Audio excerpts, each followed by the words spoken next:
tested 15 of the most popular ones and found around 5 that are worth a second look. They were professional, fast, affordable, and actually also really easy to set up for complete beginners. So before we get into my pick, let's have a look at the ones that did make the cut.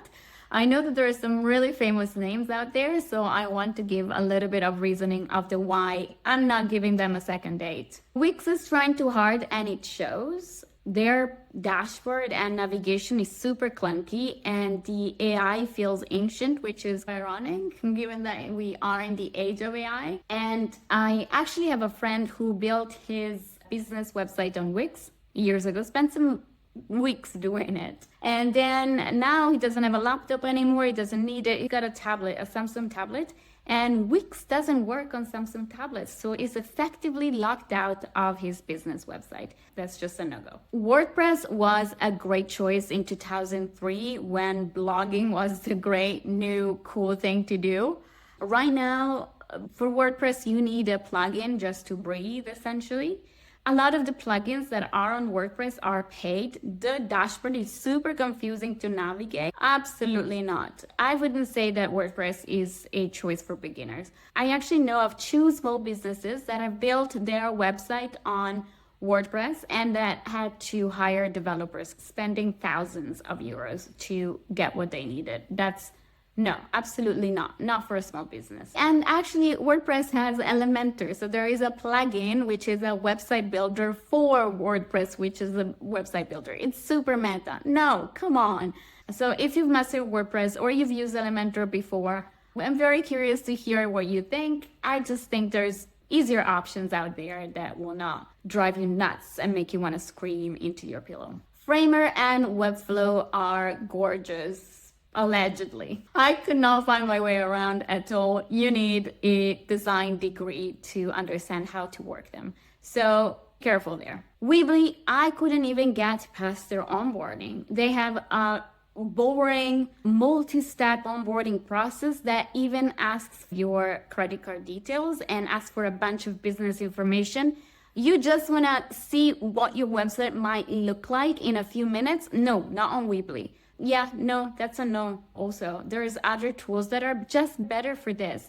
They're not gonna drive you nuts just when you're trying to get onboarded onto them. Duda is not bad. I would say that it's a Squarespace alternative, but it's not cheaper and it's not better, so you might as well go with the market leader. Hostinger is okay. I quickly generated an AI website. It's not bad at all and it's cheap, but it's also clunky, and again, you could consider it if you don't need something that's great. If you want a badly looking website that is cheap, then you could consider, no, I'm sure that you can create really good products with Hostinger. It's just, again, there's other better, easier options out there, so you might as well go with those. And then I found some other ones that were just funny, very funny, completely impractical. So essentially the pattern here is that many of these tools completely overcomplicate the simple needs you have and then under-deliver on just the basics. Now, my picks. So if you're a service-based business, do you actually need a full website, or could you just do with a landing page? Consider a landing page if you've got one specific offer, you want customers to take one specific action on your website and you're focusing on lead generation. And a pro tip in that case would be to look at some email marketing tools, for example, ConvertKit, because they offer 3 tools in one. They offer landing pages and they actually look quite nice.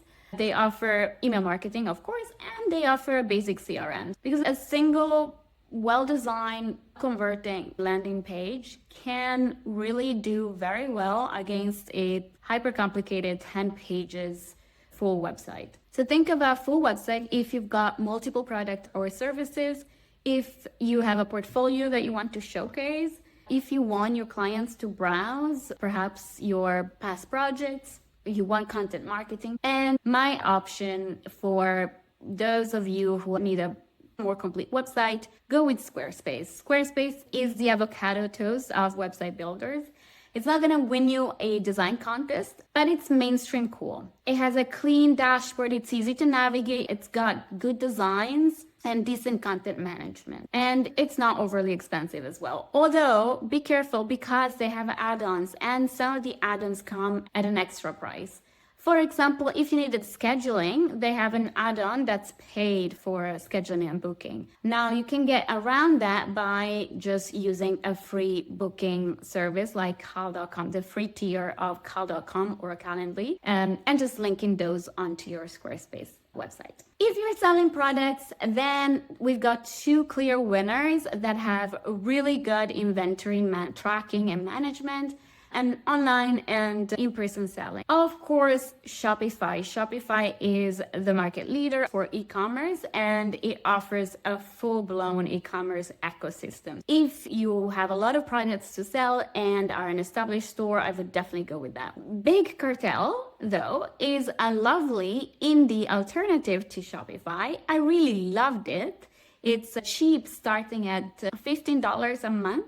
And it doesn't have all the bells and whistles that Shopify has, but it offers some really solid core features. It's great for those of you who are starting out. Now, if you are a visual professional, so an artist, even an art gallery, a photographer, any of you out there working with images, go with Format. Format has incredible image management, beautiful templates, and also really strong client gallery features. So it really gets what a visual business might need. Finally, if you've got custom requirements, I might consider going for a fully AI app builder, for example, Lovable.dev or Bolt.new. Now, bear in mind that those will require you to get a little geekier and are also higher in price normally, but the customization possibilities with these are completely wild. Now, before you even choose a website builder, though, make sure that you spend a couple of hours to get your content ready. What does that mean? So first of all, hit ChatGPT or Gemini and spend some time getting your copy. So all of the text that your website is going to have. So who you are, what's your business about, your contact, your service descriptions, all of that text. Get it written and optimized. And then the second thing is images, of course. So you might have your own images. If you don't, get professional stock images for free at unsplash.com. If you need your logo, if you need graphics, anything like that, you can get on a free tier of Canva. Then that's it. You choose your builder, you pick a theme, so a template, and then you connect your domain, and that's it. You're online in less than a day. So there you have it. Those are my picks for website builders for solopreneurs or very small businesses wanting to get online fast with a professional look and easy setup. I'm Anna from Date the App. I date weekly business apps to find the ones that are most appropriate for small businesses so you don't have to. But I don't just review, I actually configure and integrate them into full business workflows. And speaking of which, my next video is going to be about building a super fast, free client onboarding flow that's completely automated. So what website builder are you thinking about, or what bad dates have you had with website builders in the past, or I hope not in the present? Let me know in the comments because I might have tested it, or I might test it if it's really bad in particular. And I hope this was helpful in saving you from a bad digital relationship, and hope to see you here for the next video.